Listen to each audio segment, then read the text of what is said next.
Le moment est venu pour le CPT et les membres du gouvernement haïtien de remplir leur rôle afin de présenter un plan précis et assorti d'un calendrier pour les élections et la transition politique.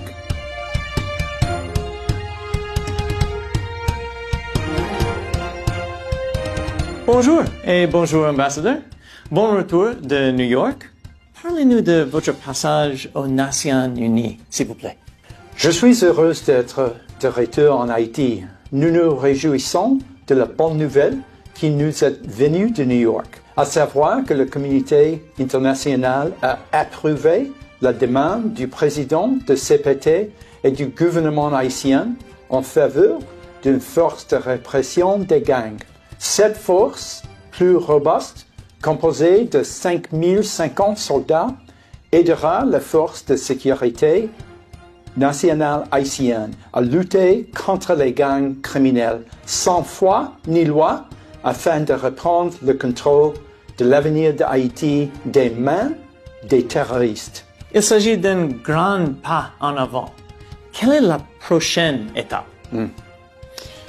Les États-Unis se sont réjouis de voir ton devoir s'élever dans toute la région et au-delà pour défendre nos voisins haïtiens.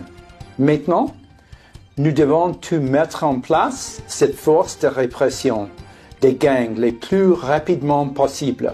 Nous allons travailler en étroite collaboration avec le gouvernement haïtien et nos partenaires pour y parvenir. C'est une bonne nouvelle. Et qu'est-ce qui va suivre? Bon, Haïti doit ouvrir la voie pour sortir de sa propre crise politique, qui est au cœur de la crise sécuritaire qui menace le pays et la stabilité à travers la région. Les États-Unis vont travailler avec le CPT et le gouvernement pour donner aux Haïtiens un point de départ en matière de sécurité et l'opportunité d'élire leurs dirigeants pour la première fois depuis 2016. Je veux être clair. Le moment est venu pour le CPT et les membres du gouvernement haïtien de remplir leur rôle afin de présenter un plan précis et assorti d'un calendrier pour les élections et la transition politique. Les postes politiques ne sont pas à vie.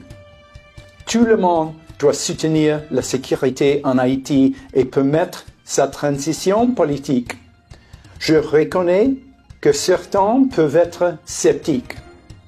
Je le répète, nous recherchons la sécurité pour Haïti et la possibilité pour les Haïtiens d'écrire leur propre avenir. Notre soutien à la force de répression des gangs est une étape importante qui démontre l'engagement de la communauté internationale envers Haïti.